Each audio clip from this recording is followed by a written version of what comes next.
Hello Oak Units, my name is Rox Titan. Today I'm going to be doing another one of my analysis videos. This time I'm going to be going over the match that happened during week 2 between Illuminaughty and Kangorillaz. I've got a number of clips here. I'm just going to go ahead and get right through them. So in the first clip we have Kang with the launch. They're doing their kind of classic launch where they start early, but you see Illuminaughty gets the steal here and they're moving it down the field.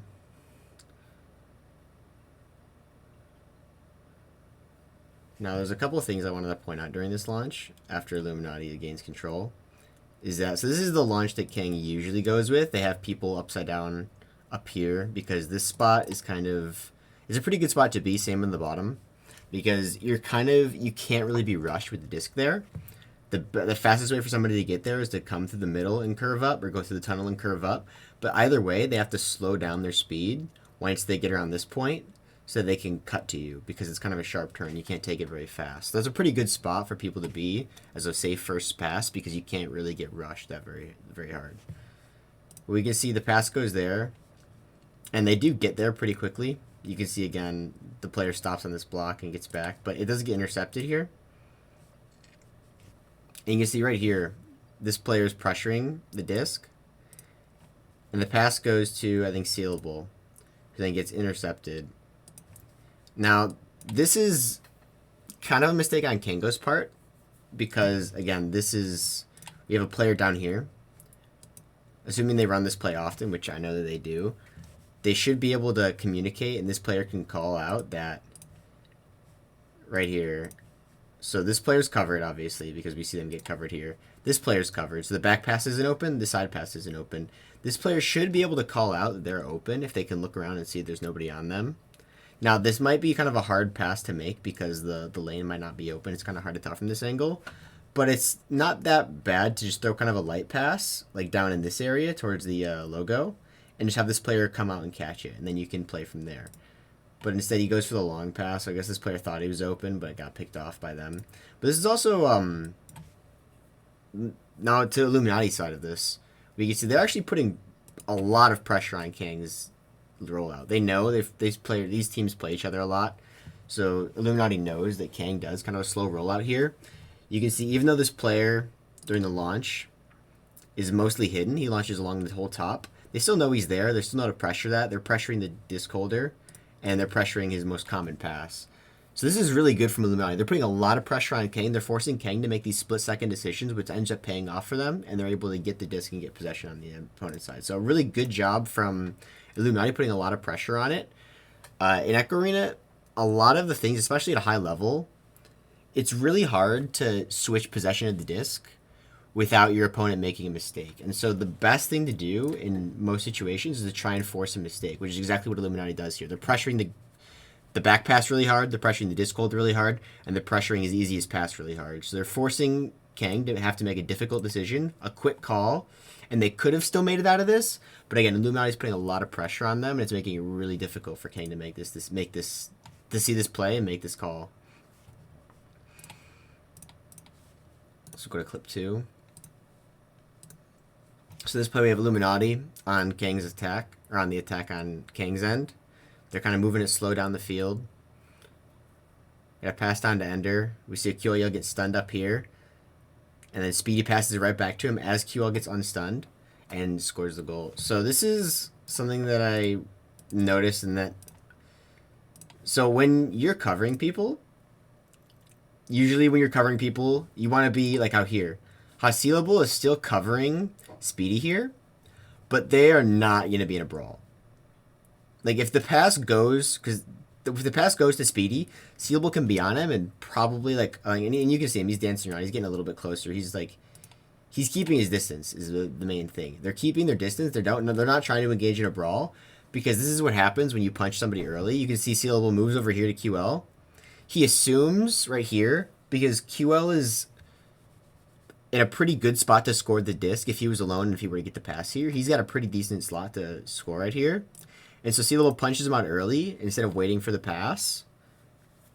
And then as soon as he punches him out, the goalie's not paying attention to it. And then Sealable just immediately leaves and goes towards Speedy on the shield. And then that leaves QL open. Neither of the goalies know he was here. the person who punched him left him. And so now he's just sitting here within like maybe 2 arms lengths of the goal, completely wide open, which is never somewhere you want to leave somebody. And so this is kind of a good lesson to where you always want to be aware of when you're punching people and where you're punching them at. Because this is not all, like, the punch here, while it does make the immediate pass here not an option for Illuminaughty, it leaves this later option open. And you're leaving them a pawn in a really advantageous position that they can use later. So when you're covering somebody like this, the best option is not always just to go for the brawl. Sealable could have waited another second, hung on, and then looked for the either the if tried to bait the pass and gone for the interception, or he could have just let him go and gone for speedy, because QL is moving this way. QL is going to be obstructed by the goalie's line of sight pretty soon. Like within like probably half a second, QL is no longer going to be a valid pass, because the goalie is going to be in the range of him. And yeah, the pass could come off just before the goalie can get to it. But you need to pay attention. These are things you need to think about. So when you're punching somebody out in such a position like this, you have to still keep an eye on them, because punches, while they do take somebody out of the fight and while they are good things to do generally, it's not always the best play, and this is kind of a good example of that.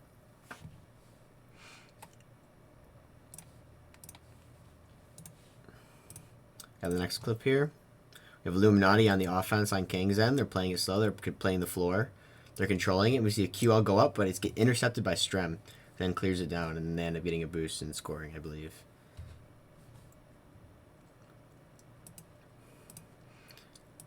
So the first thing here I wanted to point out is Illuminaughty is controlling the disc pretty well here. They're attacking. They're moving the disc up slowly.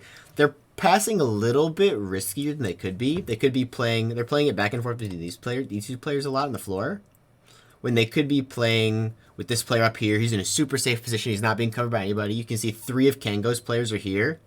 A pass to Speedy, then a subsequent pass to QL on the totem could be a pretty good option here. But again, they're playing the floor, and they skip Speedy. And instead he goes for the more dangerous pass, which is straight across to QL, across where all 3 of Kango's players are. And you can see here, this is a really good play by Kango, is that Matt here notices that QL's coming in, and he moves out to this block. He moves out, and he's pressuring the lane. So he's watching the lane, so that if the pass does come across under shield, he's ready to jump out and pressure it before the player even has time to take a shot. But you can see as soon as he sees Strem comes back up, Strem's cutting into the lane. Strem's probably calling out that he's got it. He's cutting the lane. And so Matt immediately backs off just in case things go badly. He's in a good position to score the goal. Now Strem, this is pretty close, but Strem does end up getting the disc. He ends up cutting off the pass and then clearing the disc out. And it really works really well for them. But you can see that like the awareness of Kang of pressuring these 2 players who are playing with the disc, and then Illuminaughty not utilizing all of their options, is really what led this attack to fall apart.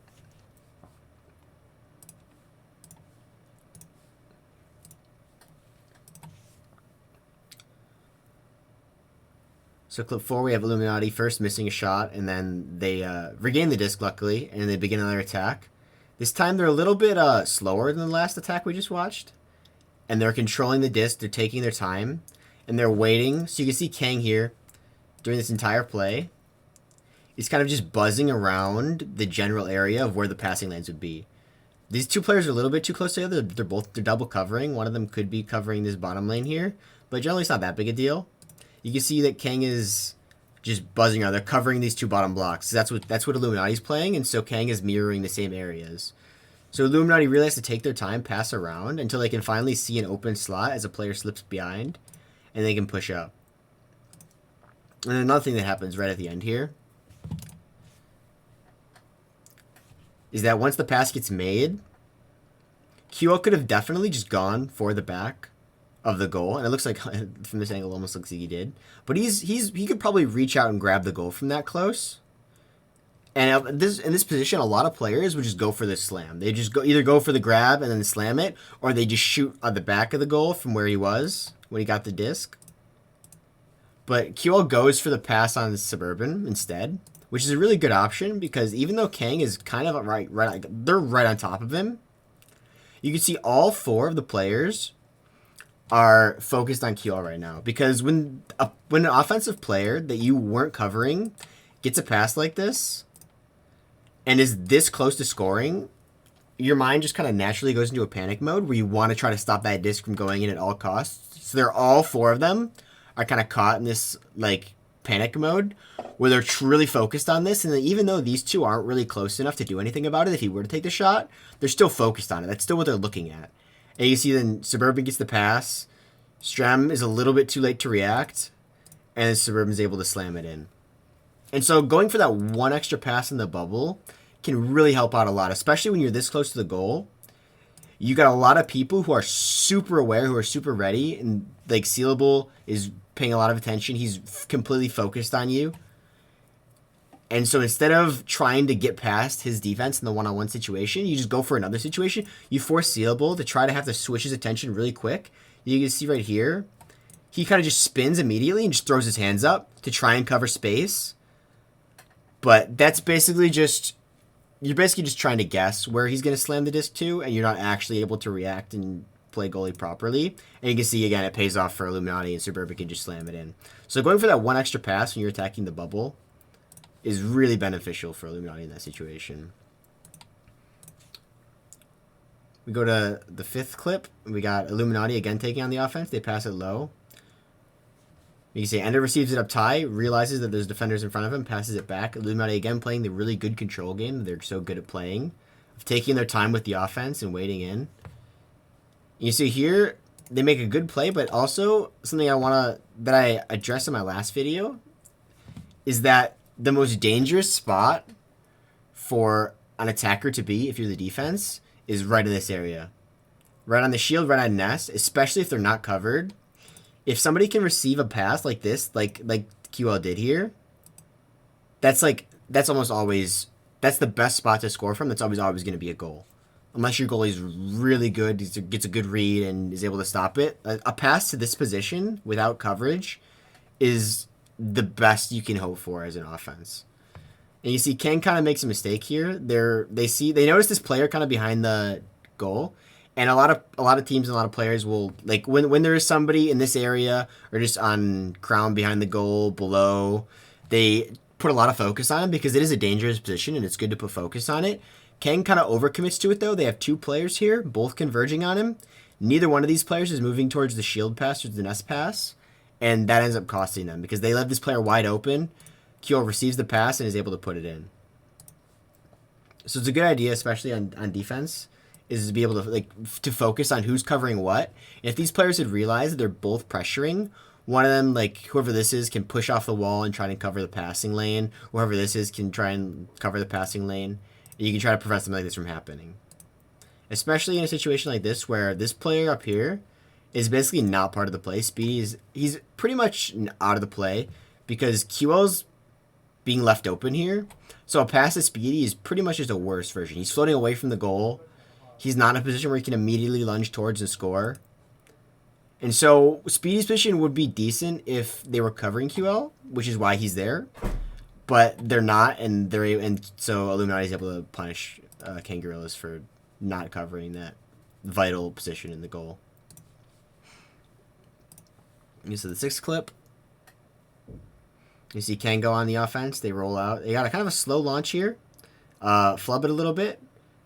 Leverage is able to slap it around. They're not able to get to the opponent's edge yet, but Kangorillaz don't care here. They're comfortable in this position. Even though they screwed up their QB play, they're still taking their time. They're passing it back. They're controlling it on their own side. They pass down to Strem, and then Strem takes the long shot. Now, there's a lot of things going on in this play. The first is being able to recover from from a mistake. Is that this missed pass at the beginning, clearly meant for this player, was a little bit wide, but Leverage is able to luckily recover, slap it across to where his teammate can recover it. Seeable then reads the arena. See, there's a stack here. Passes it back to his goalie and is trying to control the disc. So when there's a stack pressuring your team on your own defensive side, even when you have possession of the disc, it's pretty dangerous. So Kangorillaz does a really good job of playing against the stack, which you do that by spreading out like they do. They've got one player on this Pac-Man. They got one player on the ceiling. They've got a player back behind goal. They've got this player over on the wall. They're all very spread out. So even though these two players are stacked, it takes them quite a while to get from one player to the other. And so Kangorillaz does a really good job of controlling the stack and kind of like controlling it, looking for an opening. And then here, Illuminaughty overcommits. They have these two players here. You can see them on the map as well. They stack up as well. And instead of the two stacks staying separate, they all four players, both stacks, converge on this one player. And they're able to get it to, I think, Leverage up there. He's able to get it down to Strem, and Strem's able to sink the long shot. Now, the last part of this play, it's really important, is as an individual player, one of the best skills you can have is the ability to make a consistent tunnel shot. If you can't threaten a goal from the tunnels, you're at a massive disadvantage just inherently. As soon as you start up the game, as soon as you hit the ready buttons, if the other team, 3 out of 4 people, can threaten the tunnel shot and make it like at least half the time, and you can't, you're playing the game at already a massive disadvantage just because you can make plays like this where you can control the disc, or the team that has the team that can make tunnel shots is able to control the disc on their side and still threaten these, whereas you can't if you can't make tunnel shots. Because, see, Illuminaughty overcommits by putting all their players on this side, and then Kangorillaz is able to immediately punish him for it with a 37-meter tunnel shot. Being able to like score, the longer you can score the disc from, the less safe your opponent is at any given time while you're in control of the disc. And so even though this spot is relatively safe for Illuminaughty, they make one slip up by double committing their 2 stacks to this one player, and immediately Kangorillaz realizes that instead of having at the beginning of the clip where there was only 1 stack, there's only 2 players kind of defending them, where Kangorillaz is playing it slow, they're passing it back, they're controlling the disc. As soon as they realize that Illuminaughty is overcommitted here, they act quickly, they pounce, and they punish him for it. They pass here, they pass to the tunnel, and they score within like maybe 6-7 seconds of Illuminaughty making that mistake and overcommitting. So it's important to be able to threaten the tunnel shot, but it's also important to respect the tunnel shot. If you know that your opponent is somebody who can make this shot, you have to have respect for them and either cover them while they're in the tunnel there, or you have to keep somebody back so you can dissuade them from taking that shot. And neither one of those things happened for Illuminaughty in this situation, so they did get punished for their mistake of overextending. Last clip of the game. We got Kangorillaz going on control of the disc, pushing into the Illuminaughty defensive zone. They're on offense. Kangorillaz is passing really well, controlling the disc, not letting Illuminaughty even getting close to pressuring them. You can see even as soon as a player gets close to Kangorillaz here, it's passed. As soon as a player gets close, passed. Player gets close within not even close to punching them out yet, still pass happens. And they're keeping the disc really safe. They're making a lot of decisions. And then here, Kangorillaz is something that they're absolutely known for, and they're doing their bubble offense, and which is something I kind of touched on a little bit earlier in the Illuminaughty clip. But this is something that Kang does so well and is what they're known for. So I figured I'd showcase it again here. And you can see here, so this player down here gets the disc and is already in a position where he could potentially, he doesn't have anybody right on him here. This player, Ender's still on a block. He just pushes off. So this player's still got a little bit of time, the player with the disc right now. He's still got a bit of time. He's got sealable on the backboard. And so immediately, Illuminaughty goes into panic mode. They're focusing on the disc because the disc is right here, pretty close to the goal. Even though this isn't a great scoring angle for Leverage, let's see, or Strem, I think. It's still a threatening angle because it's so close that you're within like maybe a full second of flying up to an angle where you're basically within dunking distance. And so he's got 3 players' attention, almost 4, and then passes it to Leverage. Now all the players immediately realize they left Leverage wide open on the shoulder block, and so they all turn, and now he has their full attention. And so all players, he winds up, looks like he's going to go for the shot. You can see these players all throw their hands up, and when you're in a position like this, like where QL or Suburban are in, and they're still punching out Strem in the back, you're immediately you're trying to focus all of your attention on not letting the disc go into the goal. And most of the players, especially at this level, know how big the goal is. They know if QL is in the middle block, he knows that he only needs a slight lunge or a slight like jump or duck to be able to cover all four corners of the goal, even if Leverage is to place it really well. But instead, Seeable here, holding onto the rim, is artificially extending the goal size, because when he gets this disc here, nobody's paying attention to him. He's not getting punched anytime soon. He's holding onto the rim, and now he has the disc. This goal is happening 100% of the time. He would have to make a massive mistake and hit somebody's head with the disc, or something would have to go really wrong for Seeable to not get this goal here. And so when you're in a position like this, where the enemy team or the defensive team is crowding their bubble, they're in a position where they're panicking because you're pressuring the goal a lot with the disc, and you're getting one or two extra passes here, and especially holding onto the rim and just being able to get the extra dunk. Right here, Seeable again extends the size of the goal. So the goal, instead of being this diamond, is now extending all the way up into anywhere that Seeable can reach. So anywhere that Seeable can reach while still holding on to the rim is effectively a spot where you can score by putting it.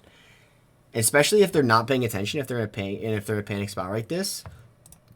Having a player holding onto the rim and not just assaulting the goalie and trying to punch him out like a lot of players do currently, and is just playing passively and just holding on, is a lot better in most positions than just punching out the goalie. Because if QL got punched here, if instead of just chilling here and not doing anything, Seeable had gone in and punched QL here, Suburban's still right here, since the goal is still not free.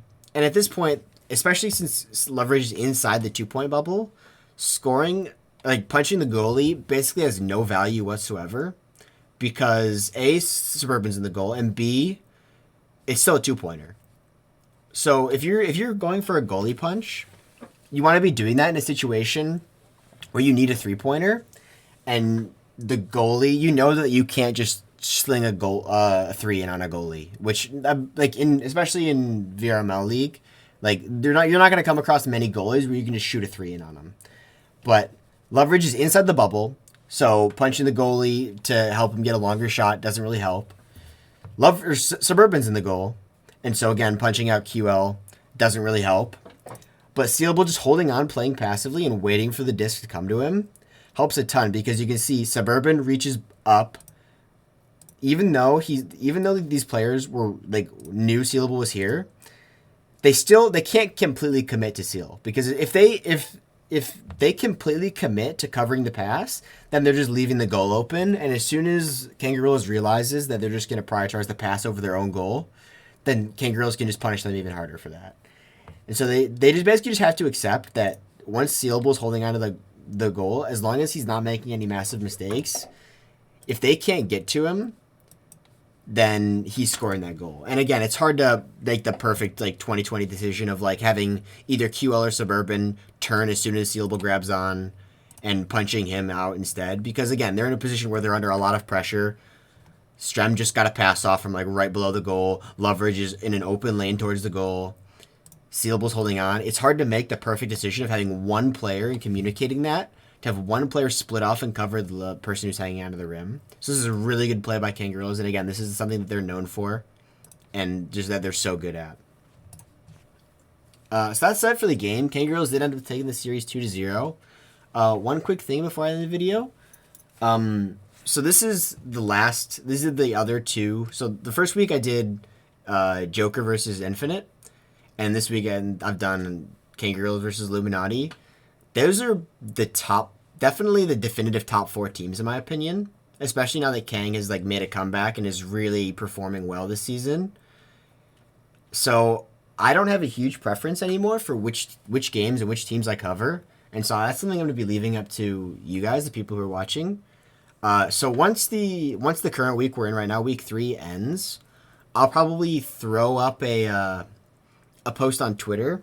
I'll link my Twitter in the description, and I'll ask you guys for which matches you recommend, which ones you thought were interesting, and which ones you want me to go over. And I think that'd be a better way for me to kind of streamline everybody's requests and what people want to see. into one spot rather than like having people DM me on Discord where I could get a lot of overlapping requests and people can't interact with each other and stuff. Or like, I don't know. I think it'd be a lot easier basically to use Twitter to streamline which matches people want to see. And again, I won't 100% just take like the most requested match or the most liked tweet or whatever. But it's something I want to take into consideration for the next videos, so that I can see what people want to see. And then again, if a lot of people request a certain match, I can go in, I can look at the match, I can decide if it's got enough content in it that I really want to talk about and review, and then I'll go from there and make the video. But that's basically it. Thank you guys for watching, and have a nice day.